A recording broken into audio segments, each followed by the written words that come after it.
बढ़िया।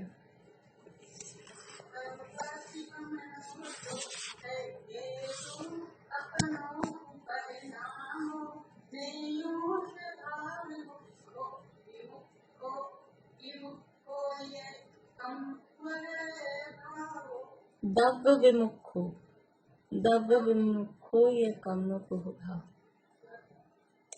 हाँ, चमेली आंटी क्या बोल रहे हैं आप? मैं कथा सुनाना चाह रही थी और एक ये भी पूछना चाह रही थी कि लास्ट में जो बोला वो कौन सी कहानी को मजमून है? लास्ट में जो बोले वो तो 37वीं गाथा बोली है। वो गाथा की पहले वाला जो बोला वो मैंने वो जब मैंने हाँ हाँ वो अपन मंगलाचरण में रोज बोलते हैं ना। जब हमने शुरू किया था ना ग्रंथ तब मैंने लिखवाया था इसका पद्यानुवाद। पहली गाथा का पद्यानुवाद है तो अपन रोज बोलते हैं मंगलाचरण में, कहे जीव अजीव जिन। मैं ग्रुप में सेंड कर दूंगी, या तो अभी लिखने में फिर टाइम लगेगा, नहीं तो कभी आप रिकॉर्डिंग सुन लेना। किसी भी क्लास की स्टार्टिंग में आपको मिल जाएगा। कोई सी भी क्लास की द्रव्य संग्रह की क्लास की रिकॉर्डिंग सुनेंगे तो शुरू में आपको मिल जाएगा। वो पद्यानुवाद है पहली गाथा का। हाँ, गाथाएं कहाँ से सुनाएंगे आप? पहले से तो थोड़ा फिर ज्यादा हो जाएगा। आप 20 से सुनाइए, 20 नंबर से सुना दीजिए। 20 नंबर कौन सी धम्मा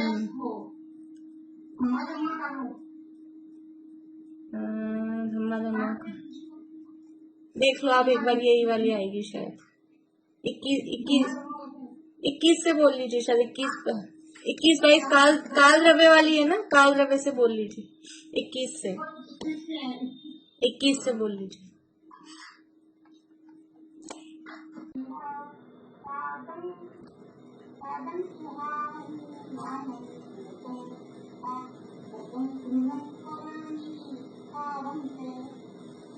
बढ़िया, एक गाथा ज्यादा याद कर लिया आपने, अच्छी बात है। 33वीं और 34वीं गाथा में थोड़ा सा गड़बड़ है शब्दों में। पैडिठिधि अनुभाग पदेश भेदादु चतुर्विदो बंधु। आपने कुछ शब्द, मुझे भी एग्जैक्ट ख्याल नहीं, कुछ गड़बड़ कोई शब्द ही कम थे। ऐसे ही 34वीं गाथा में भी देख लेना आप, एक बार बोल के फिर मिला लेना, थोड़ी सी गड़बड़। बढ़िया है, नहीं कोई बात नहीं, आप देख लेना खुद ही। हाँ, शिमला अभी क्या कह रहे हैं?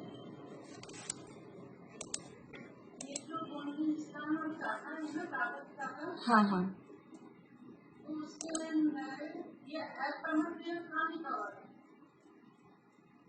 पमत्ते इधरो लिखा है ना। चलिए, मैं वो पूछना भी चाह रही थी, कोई सुनाएंगे मुझे गुणस्थान वाली गाथा? आपको याद हुई शिमला अभी? नहीं, कोई सुनाएंगे गुणस्थान वाली गाथा?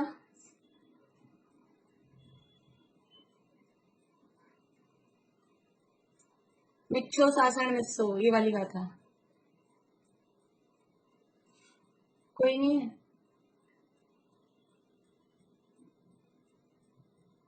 चलिए मैं बोलती हूँ।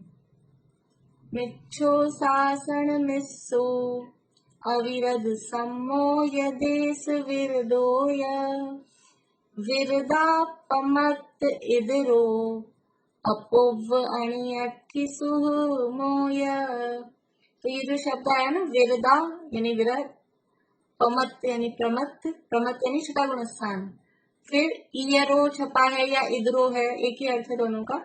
तो इतर, प्रमत से इतर। हाँ जी, कुछ, हाँ इधरो लिखवा रखा है, और इयरो का भी अर्थ वही होता है, इतर, इतर यानी उससे उल्टा, प्रमत से उल्टा। तो प्रमत से उल्टा क्या होगा, वो अप्रमत। फिर उसके बाद में अपूर्व, अपूर्वकरण, अनिहट्टी, अनिरत्तीकरण, सुहुमो, सुक्षुप, सांप्राय, ऐसे आगे आ जाएंगे। ठीक है, ये गाथाएं याद करनी है, वो अपना बीच में समझ लीजिए क्रम छूट गया है, लेकिन गाथाएं याद करनी है सबको बराबर। और किसी दिन मैं वो भी पूछूंगी, 14 मार्गना स्थान वाली गाथा भी, उसको भी रिवीजन में रखना है, मतलब बोलते रहना है। 39 नंबर पेज पे है, 39 नंबर पेज पे है अपने द्रव्य संग्रह में। ठीक है,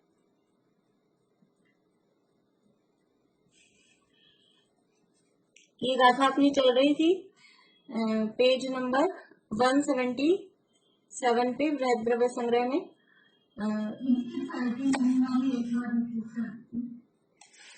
रिपीट मतलब बोल के बतानी है? अभी तो बोली मैंने।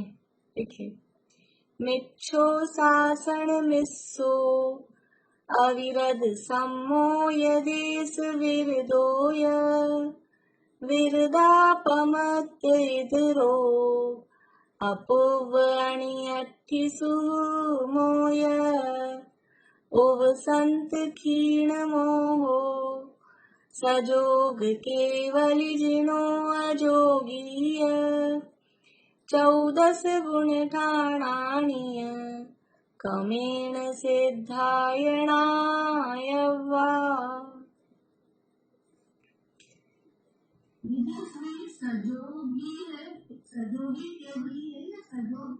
एक ही बात है, छोटी ई को कभी प्रोनाउंस कर भी देते हैं, कभी नहीं भी करते हैं, उससे अर्थ में और उसकी मात्राओं में कोई फर्क नहीं पड़ता। तो सजोगी भी बोल सकते हैं, बोलने में वो सजोग जल्दी से बोल जाता है, एक ही बात है। यहाँ जो अपनी गाथा थी 37वीं गाथा, उस 37वीं गाथा में मोक्ष तत्व का वर्णन यहाँ चल रहा है, और मोक्ष के विषय में 9 दृष्टांत यहाँ बताए हैं। उसके लिए रेफरेंस दिया है योग सार, योग सार शास्त्र की 57 नंबर की जो दोहा है, उसका यहाँ पर रेफरेंस दिया है। योग सार शास्त्र किसने लिखा है, किसका है योग सार? रेखा भाभी।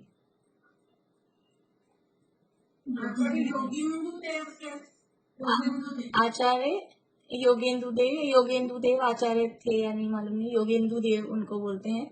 और कौन सी भाषा में ये ग्रंथ लिखा हुआ है? सुधा जी, ये योगसार ग्रंथ कौन सी भाषा में लिखा हुआ है? अपभ्रंश भाषा में। बढ़िया। देखिए, ये वाली गाथा बोलते हैं, रयण दीव दिन यर दहियु दुद्धौ घीव पहाणु सुन्नु रूप फलिहौ अगणी नव दिठंता जानी रतन दीपक सूर्य घी दधि दूध पत्थर अर दहन सुवर्ण रूपा स्फटिक मणि से जानिए निज आत्मन। बोली भारती आंटी, क्या कह रहे हैं? ये कहाँ लिखा हुआ है? मैंने ये याद किया था, इसलिए सुनाना चाह रही थी। ये गाथा, ये दोहा हाँ सुनाइए।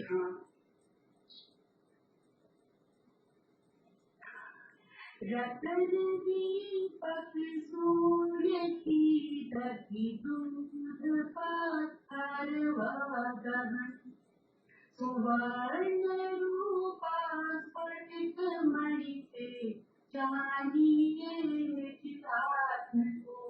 बढ़िया। देखो अभी ये पद्यानुवाद है, इसमें नहीं लिखा है, आप लोग चाहें तो नोट कर लीजिएगा फिर। ये बोल सकते हो, हाँ बोलिए। ये अध्यात्म नवनीत में अभी लेके आई थी, इसमें भारत के हाँ सारे पद्यानुवाद हैं बिल्कुल। द्रव्य संग्रह का भी पूरा ही पद्यानुवाद उसमें है, लेकिन वो अपन क्योंकि प्राकृत की याद कर रहे हैं, इसलिए मैं वो आपको फिर नहीं, डबल काम हो जाए ना, इसलिए वो वाले नहीं बता रही हूँ। बाकी हिंदी के भी बहुत अच्छे सरल पद्यानुवाद हैं, पर अभी प्राकृत के मूल कर रहे हैं अपन, वो अच्छी बात है। इसलिए हिंदी पद्यानुवाद केवल अपन ने पहली मंगलाचरण की गाथा का ही देखा था। इसका ये पद्यानुवाद याद कर सकते हैं बिल्कुल, उससे अपने को पूरे 9 के 9 याद भी हो जाएंगे सारे जो क्रम से। तो कल हमने देख लिया था यहाँ मोक्ष तत्व को या मोक्ष स्वरूप जो आत्मा है, आत्मा के लिए 9 उदाहरण यहाँ दिए गए हैं। हाँ कांता आंटी बोलिए, आवाज चालू करके बोलिए।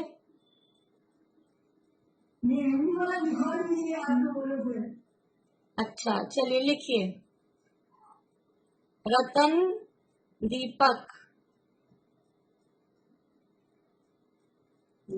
सूर्य,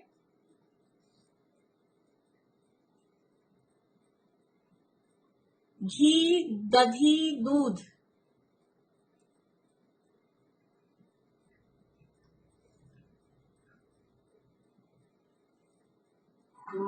पत्थर,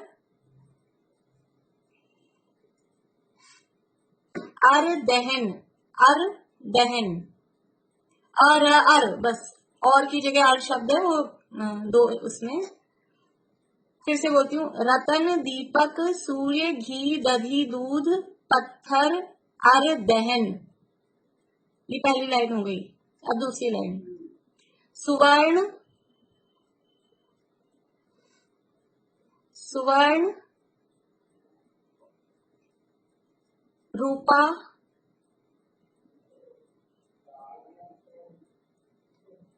स्फटिक मणि से, स्फटिक मणि से जानिए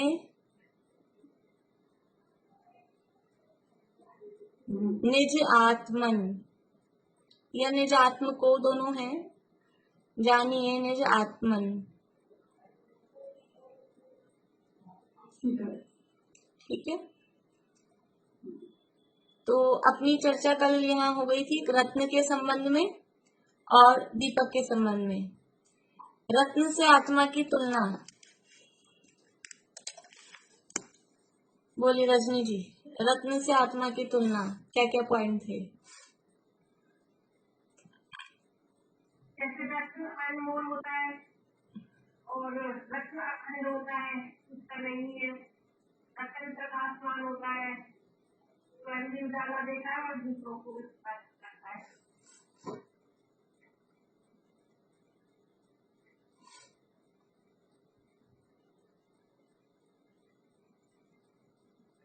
तो आत्मा पे लगाइए, आत्मा से तुलना करनी है ना उसकी। ऐसे ही आत्मा भी, ऐसे ही आत्मा भी जैसे स्वयं प्रकाशमान होती है और दूसरों को भी प्रकाशित करती है, ज्ञान जो है। ये जो स्वपर प्रकाशक वाला, ये जो आप पॉइंट ले रहे हैं ना रत्न में, कि वो स्वयं प्रकाशमान है, दूसरों को भी प्रकाशित करता है, वो रत्न में नहीं लेना, वो दीपक में लेना है। रतन तो बस प्रकाशमान है, तो आत्मा भी ज्ञान प्रकाशमान है। बाकी भाव वही आएगा, ज्ञान क्योंकि सुपर प्रकाशक ही है, लेकिन वरना फिर वो दोनों ही पॉइंट मिक्स हो जाएंगे। हाँ बोलिए आगे। आत्मा भी अखंड है, अखंड है आत्मा भी। और आत्मा भी अनमोल है। पहले वाला मतलब इसकी अमूल्य है। बढ़िया। एक पॉइंट और था, कौन बताएंगे? रेखा भाभी बोलिए।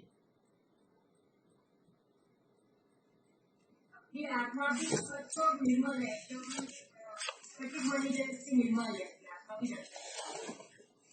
हाँ स्फटिक मणि का तो उदाहरण अलग आएगा आगे, लेकिन जैसे रत्न प्रकाशमान है, चमकदार, उसमें वो आ गई बात। एक और मतलब पॉइंट दूसरा और था, बोलिए मीनू जी।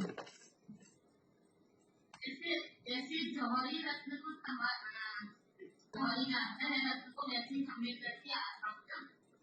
जैसे रत्न की जो परख है, पहचान है, उसकी जो कीमत है वो जौहरी कर सकता है, वैसे ही आत्मा की जो पहचान है वो समुद्रस्सी ज्ञानी को ही होती है। बढ़िया। दीपक से तुलना, दीपक से आत्मा की तुलना, सुनीता आंटी।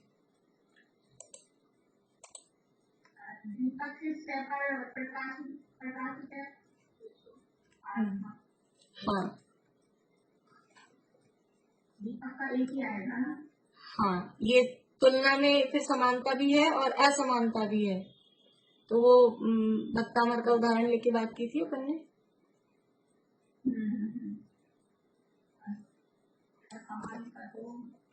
चलिए कोई बात नहीं, मृदुला जी आप बोलिए।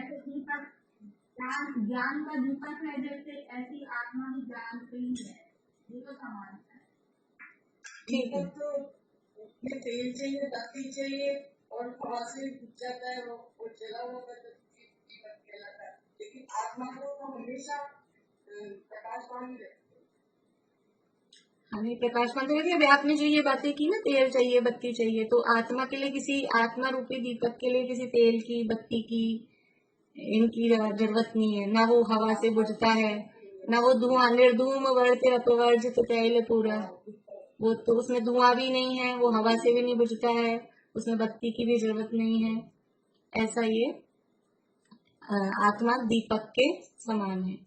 अब अगला है रतन दीपक सूर्य, सूर्य के समान। आत्मा कैसा है? आत्मा सूर्य के समान है। सूर्य की क्या क्वालिटी है? सूर्य की क्या क्वालिटी है? बोलो प्रीति। प्रकाशित करता है। बहुत बढ़िया। वो प्रकाशमान है, प्रकाशमान है, स्वयं प्रकाशमान है। तो स्वयं प्रकाशमान है तो दूसरों को भी प्रकाशित करता है। और कोई क्वालिटी?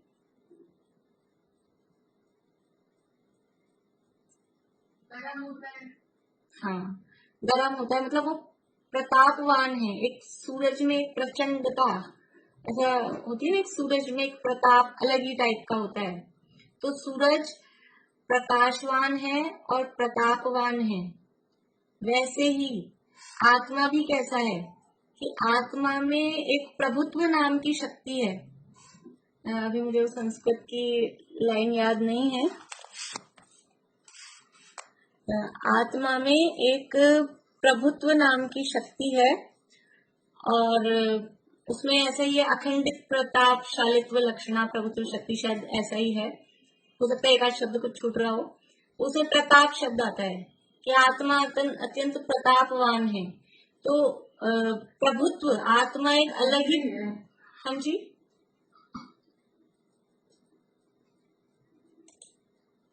आवाज कट रही है।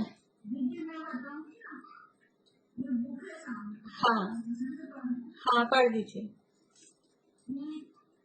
अखंडितता और स्वतंत्रता से संपन्न होता है, जिसका लक्षण जिसका है प्रभुत्व। हाँ, वो मैं तो संस्कृत की बोल रही थी, अखंडित प्रताप शालित्व लक्षणा, शायद संस्कृत में यही लाइन है।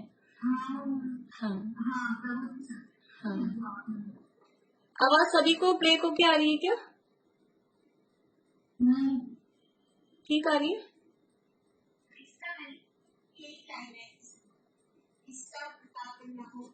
हाँ, तो जैसे सूर्य प्रतापवान होता है, वैसे ही आत्मा भी एक अचिंत्य प्रभुता संपन्न तत्व है। आत्मा की प्रभुता वो कुछ अलग ही टाइप की है। तो वो आत्मा जो ऐसा विशेष प्रभुता संपन्न तत्व है, तो वो अपनी प्रभुता से प्रतापवान है।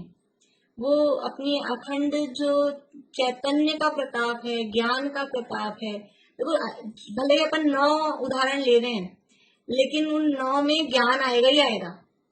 और सब में वो, चाहे रतन की बात करो तो ज्ञान प्रकाश है, दीपक की बात करो तो ज्ञान सपर प्रकाशी है, सूर्य की बात करेंगे तो भी उसमें ज्ञान। इसीलिए ज्ञान आत्मा का असाधारण लक्षण है और इसीलिए ज्ञान को लक्षण बनाया, और ज्ञान वो आत्मा, आत्मा वो ज्ञान, ऐसा भी समय सार में यही परिशिष्ट में कहा है, जहाँ 47 शक्तियों की बात है।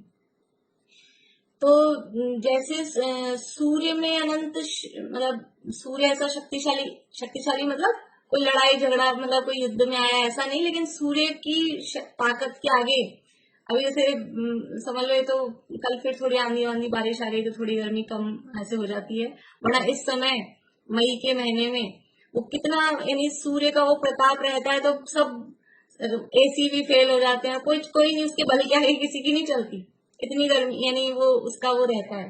तो सूर्य जैसा ऐसा बलशाली है, ऐसा ही आत्मा अनंत प्रभुता संपन्न प्रतापवान एक तत्व है।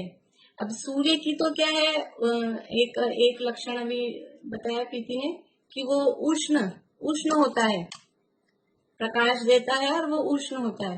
तो अभी अपने को तुलना करनी है, तो ये तो हमने समानता बताई प्रतापवान की। अब उष्णता के संबंध में हम तुलना करेंगे तो वहां असमानता दिखेगी। सूर्य तो उष्ण है, लेकिन आत्मा कैसा है? आत्मा परम शीतल है। आत्मा में ऐसी वो तकलीफ देने वाली उष्णता से, सूर्य की उष्णता से सब त्रस्त हो जाते हैं गर्मी से, ऐसा नहीं। आत्मा परम शांत परम शीतल तत्व है। फिर है सूर्य प्रकाशवान है, तो जैसा सूर्य प्रकाशवान है वैसा ही आत्मा ज्ञान प्रकाशवान है। आत्मा में ज्ञान रूपी प्रकाश है, इसलिए आत्मा सूर्य है। केवल ज्ञान को सूर्य की उपमा दी जाती है। जैसे सूर्य है, सूर्य का प्रकाश, ये ऐसा भी छंद भक्तामर में है। कहाँ से स्टार्ट होता है वो? वही बादलों से नहीं छिपता है, सूर्य को तो राहु ग्रस लेता है। देखो अभी आ जाएगा याद, भक्तामर में भी है ना वही। देखा अभी आप सुन रहे हो ना, ध्यान आ रहा है छंद? याद नहीं है छंद। हाँ, नास्तम कदाचित प्यासी न राहु। न तो कभी अस्त होता है, सूर्य तो अस्त हो जाता है, लेकिन आप कैसे सूर्य हो? ये शुद्धात्मा, ये सिद्ध भगवान, सिद्ध स्वरूप कैसा है? वो कभी अस्त नहीं होता। ये लौकिक सूर्य तो सुबह उगता है, शाम को अस्त हो जाता है। लौकिक सूर्य तो सुबह उगता है, शाम को अस्त हो जाता है, लेकिन आप ऐसे सूर्य हो जो कभी अस्त नहीं होते, सदा ही उदित ही हो। नित्योदयम, नित्य ही उदित रूप हो, इसलिए आप कभी अस्त नहीं होते हो। फिर है नित्योदयम, क्या है अगला शब्द? न राहु दलितमो। हाँ, शब्द नहीं बोल रहे हैं तो कुछ। हाँ,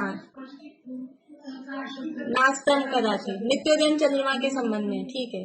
नास्तम कदाचित उपयासी, न अस्तम न कभी आपका मतलब अस्त भी नहीं होते हो, ना कभी आप राहु के द्वारा ग्रसे जाते हो। राहु और केतु, यहाँ राहु ही शब्द दिया है, यदि भी चंद्रमा के नीचे केतु आता है, और सॉरी सूर्य के नीचे केतु का विमान होता है, तो ना कभी आप अस्त होते हो, ना कभी आप राहु केतु के द्वारा ग्रसे जाते हो, और ना कभी आपको बादल छिपा पाते हैं। देखो कितने भी बादल आ जाएं दिन में कितने भी बादल आ जाए, लेकिन सूर्य का जो प्रकाश है ना, सूर्य का अलग ही एक वो रहता है। तब तो हम डिफर कर पाते हैं कि अभी रात है कि दिन है, थोड़ा बहुत तो फर्क पड़ता ही है। कभी कदाचित वो ग्रहण के काल में एकदम ही रात जैसा अंधेरा हो जाए, तो भी जो एक 10, 11, 12 बजे वाली जो रात होती है, और ये जो बादलों के कारण जो अंधकार होता है, उसमें थोड़ा सा फर्क होता ही है। इसलिए सूर्य का जो प्रकाश है और सूर्य का जो प्रताप है वो किसी से रोका नहीं जा सकता। जैसे सूर्य का प्रकाश और प्रताप किसी से रोका नहीं जा सकता, ऐसे ही चैतन्य का प्रकाश, ज्ञान का प्रकाश और जो चैतन्य का प्रताप है वो भी किसी से रोका नहीं जा सकता। चाहे वो वनस्पति में हो, चाहे वो पृथ्वी में हो, जल में हो, अग्नि में हो, वो चैतन्यता उसमें दिखाई देती है। चाहे वो बेहोशी की अवस्था में हो, चाहे वो क्या बोलते हैं कोमा में हो, तो भी कोमा में और डेड व्यक्ति में, मरे हुए व्यक्ति में क्या अंतर है कि वो कोमा में है तो वो चैतन्य का प्रकाश और प्रताप वो बोल रहा है उसमें, तब तो कहा है अभी कॉमा में, वो चैतन्य का प्रकाश और प्रताप चला जाए तो मृत कहेंगे, मर गए हैं, ऐसा कहेंगे। इसलिए भारती आंटी बोलिए। ये मैं बोल रही थी, जैसे वो सूर्य की उष्णता की जो बात हो रही थी ना, उसमें उष्णता की किरणें होती है, पर अंदर से तो सूर्य उष्ण नहीं होता। अंदर से शीतल होता है, लेकिन फिर भी वो किरणों के आधार पर इस सूर्य को उष्ण कहा जाता है। किरणें उसी की है।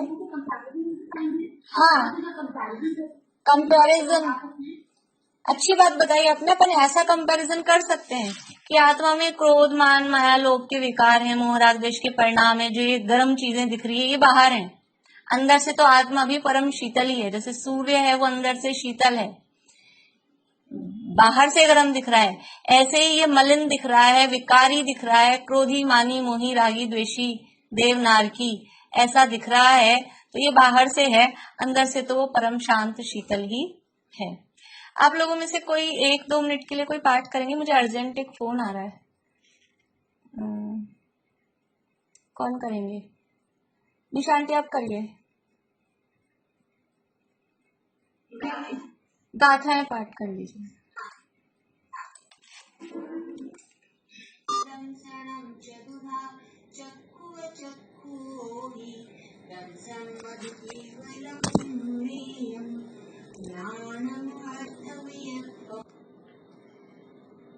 देखिए, तो ये हो गया रतन, दीपक, सूर्य। सूर्य के मुख्य जो पॉइंट हैं, प्रकाशमान है और प्रतापवान है। वैसे ही आत्मा सूर्य के समान प्रकाशवान है और प्रतापवान है। और फिर जो तुलना भक्तामर के आधार पे की गई है कि लौकिक सूर्य में जो कमियां हैं, वो तो उसमें तो कमियां हैं, थोड़े माइनस पॉइंट हैं, पर आप में वो कोई भी कमियां नहीं है।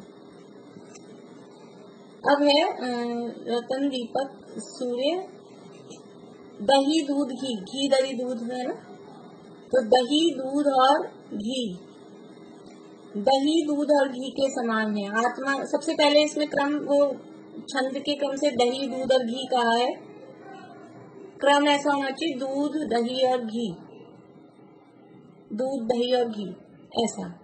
तो आत्मा दूध के समान है। दूध के समान है मतलब दूध को जमाने से दही बनता है और दही को बिलोने से घी बनता है। तो जैसे दूध को जमाने से दही और दही से फिर घी बनता है, वैसे ही आत्मा में जमने से। अभी 1 मिनट रुकिएगा।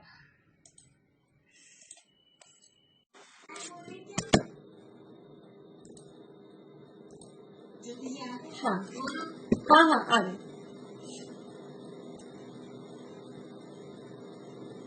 तो जैसे दूध को जमाने से दही बनता है और दही को बिलोने से घी बनता है, वैसे ही आत्मा में जमकर रमकर और फिर आत्मा में जमे, तो जमने से तो हुआ मोक्ष मार्ग, सम्यक दर्शन, ज्ञान, चारित्र प्रकट हुए। और फिर उस मोक्ष मार्ग में और आगे बढ़े, जैसे दही को बिलोया तो उस मोक्ष मार्ग में आगे बढ़े, दही को मथा, तो उससे क्या हुआ कि घी प्रकट हुआ। तो मोक्ष मार्ग की पूर्णता होने पर मोक्ष रूपी घी, जो अपनी शुद्धात्म तत्व की उपलब्धि, परिपूर्ण दशा, शुद्ध दशा, निर्बंध दशा, मुक्त अवस्था, उस रूपी घी प्राप्त होता है। तो दूध, दही और घी, तो आत्मा दूध के समान है और उसमें जमने से मोक्ष मार्ग या रत्नत्व रूपी दही प्रकट हुआ, और उस दही को मथने से, यानी उस मोक्ष मार्ग पर आगे बढ़ने से फिर मोक्ष रूपी घी की प्राप्ति होती है। तो ये आत्मा को उपमा दी है दूध, दही और घी के समान। एक अर्थ इसमें से और अभी मेरे माइंड में आया था, फिर अभी एकदम से बीच बीच में डिस्टरबेंस हो रहा है ना, तो वो निकल गया। मैं बताऊंगी आपको फिर। अभी आगे बढ़ते हैं, पत्थर की बात लेते हैं, फिर जैसे ध्यान आ जाएगा फिर बताती हूँ। दही, दूध और घी, फिर है पत्थर। आत्मा पत्थर के समान है। पत्थर की क्या क्वालिटी है? चमेली आंटी आप बोलिए ना, क्या आवाज आ रही है या नहीं आ रही है?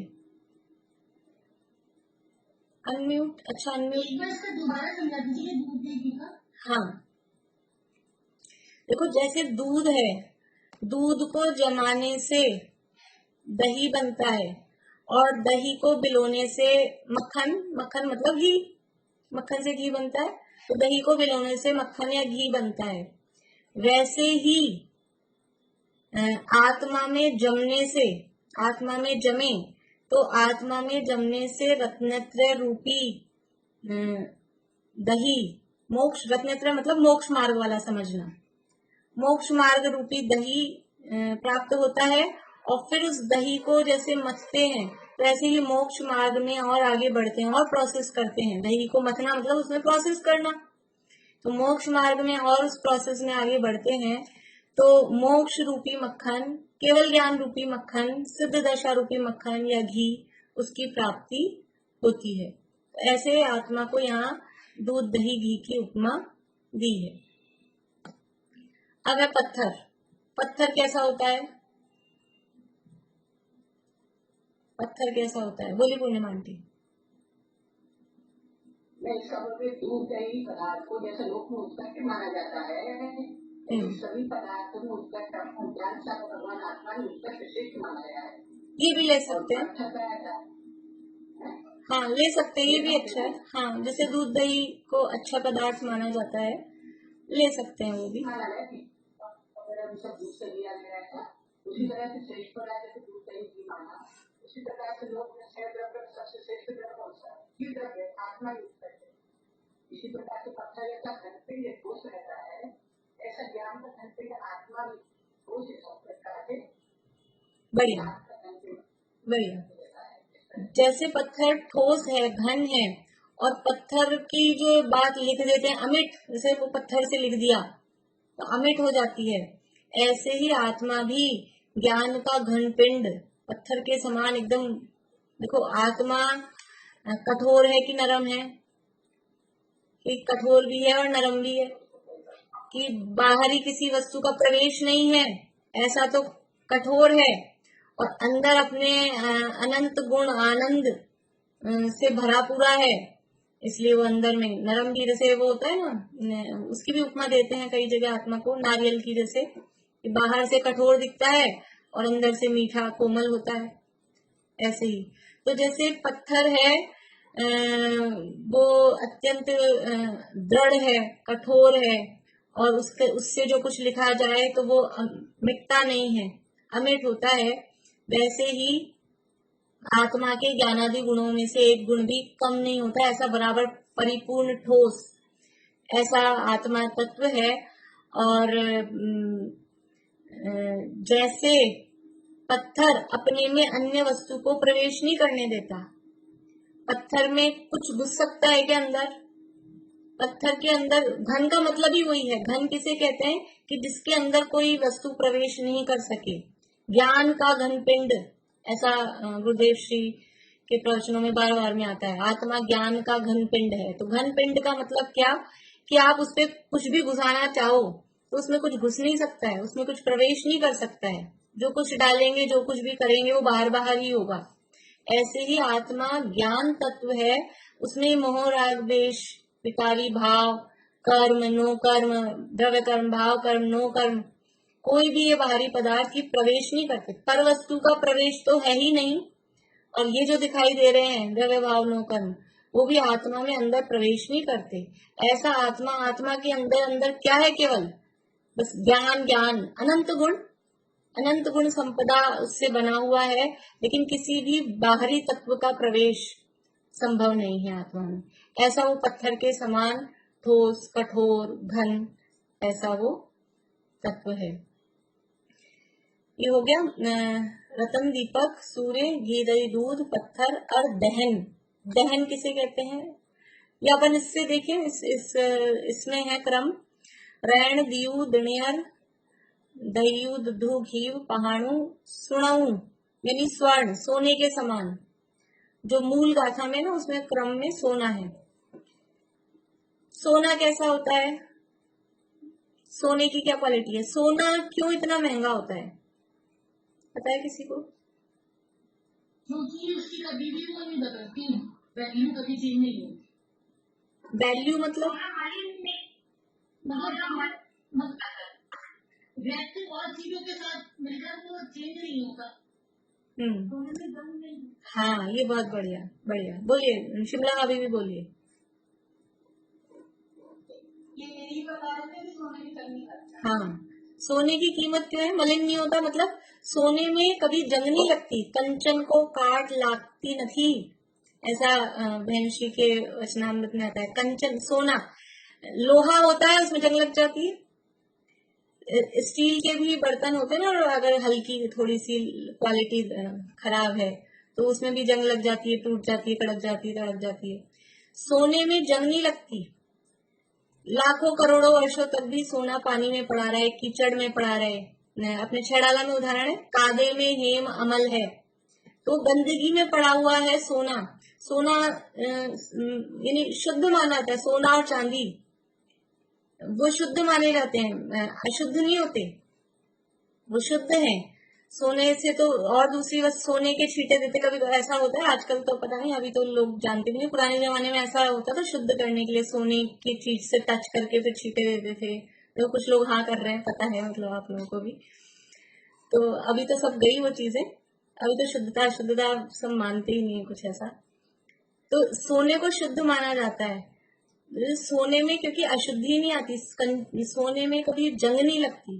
तो जैसे सोने में कभी जंग नहीं लगती, जंग का मतलब है कोई बाहरी, वही एक्सटर्नल कोई चीजें आके उसको गंदा कर दे, मलिन कर दे। हाँ, ऐसे ही आत्मा में कभी भी ये बाहरी परिणाम आके, विभाव भाव आके आत्मा को कभी मलिन नहीं कर सकते। विभाव दिख रहे हैं लेकिन है कहाँ पर ये?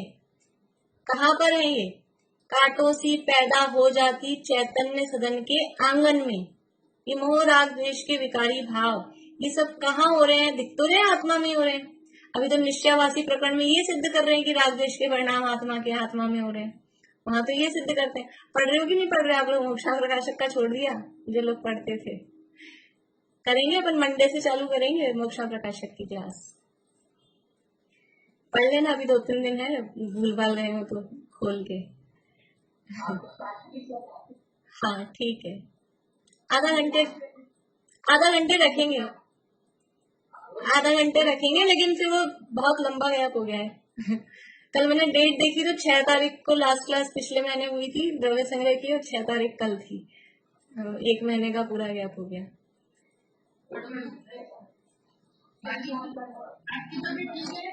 हाँ, जैसे अगर दिक्कत लगेगी तो मना कर दूंगी, अपने घर के ही तो है सब, कोई दिक्कत नहीं है। आधा घंटा लेके देखेंगे मंडे से, ठीक है ना? तो वहां वो प्रकरण अलग है, वहां उद्देश्य अलग है। तो वहां राग को आत्मा का सिद्ध कर रहे हैं निश्चयभासी प्रकरण में, वो अलग प्रकरण है। लेकिन वास्तव में राग आत्मा का है क्या? कि राग आत्मा में होता है, ये बात सही है, उसका उत्पत्ति स्थान आत्मा ही दिखाई दे रहा है। लेकिन वो कहाँ होता है? कि आत्मा रूपी जो सदन है, महल है, घर है, उसके आंगन में होता है। आंगन कहाँ होता है? आंगन किसे कहते हैं? आंगन है कि नहीं घरों में? आजकल तो आंगन भी नहीं रहे घर में। आंगन कहाँ होता है? कि किसी अगर बाहर वाला व्यक्ति देखता है तो वो आंगन घर में दिखाई देता है। मैं ही बोल देती हूँ, ज्यादा टाइम नहीं है। बाहर वाला व्यक्ति देखता है तो वो आंगन घर में दिखाई देता है, लेकिन जो घर के अंदर है उसके लिए आंगन कौन सी जगह है? वो आंगन बाहर की जगह है। बाहर वाले व्यक्ति के लिए आंगन अंदर है, लेकिन अंदर वाले व्यक्ति के लिए आंगन बाहर है। तो वास्तव में आंगन है वो बाहर की जगह है। बाहर, घर के बाहर जो कुछ खुली जगह होती है, हम किसी अपेक्षा से उसको घर का पार्ट कहते हैं, लेकिन वास्तव में वो घर का पार्ट नहीं होता है। ऐसे ही ये जो मोह राग द्वेष के परिणाम उत्पन्न हो रहे हैं, ये आत्मा में होते दिखाई दे रहे हैं, लेकिन वो आत्मा में है नहीं। आत्मा में कभी ये विभाव होता नहीं है। आत्मा सदा शुद्ध तत्व है। जैसे सोना अभी दिख रहा है कि कीचड़ में पड़ा है, लेकिन कीचड़ में पड़ा होने पर भी कीचड़ में नहीं है। वैसे ही आत्मा मोह राग द्वेष विकारी भावों में, संसार में, नो कर्मों के बीच, द्रव्य कर्मों के बीच, भाव कर्मों के बीच दिख रहा है, दिखने पर भी आत्मा में उनका प्रवेश नहीं है, विभाव आत्मा को छूता भी नहीं है। इसी योगसार में और भी हाँ जी, स्वरूप में कहते हैं, हाँ, तो अपने स्वरूप को नहीं छोड़ता, अपने स्वरूप हाँ, स्वरूप को नहीं छोड़ता, जैसा यानी उसका मूल स्वरूप है। बाहर में कैसी भी संयोग परिस्थितियां दिखाई दे, लेकिन उसका जैसा स्वरूप है, आंतरिक स्वरूप में कुछ बिगाड़ नहीं होता। अगर लोहे को पानी में छोड़ दिया जाए, पानी क्या वो ठंडी हवा लग जाए तो वो बिगड़ जाता है, उसमें जंग लग जाती है। सोना कितना ही समय पानी में पड़ा रहे, कीचड़ में पड़ा रहे, लेकिन वो गंदा नहीं होता है। ये ऐसे ही आत्मा ये कांचन तत्व है, ये स्वर्ण तत्व है। ये शब्द युगल जी साहब बोलते थे आत्मा के लिए। आत्मा ऐसा कांचन तत्व है कि उसमें ये कोई भी मोह राग द्वेष क्रोध मान माया लोभ जितने भी विभाव परिणाम है, ये सब उसमें प्रवेश ही नहीं करते। तो ऐसा आत्मा को यहाँ सोने की उपमा दी गई है। इसके बाद में चांदी है, अभी कल लेंगे, अभी टाइम अपना हो गया है, 2-3 मिनट बीच में गैप कर लेंगे, उसके बाद में लेंगे। जय श्री कृष्ण।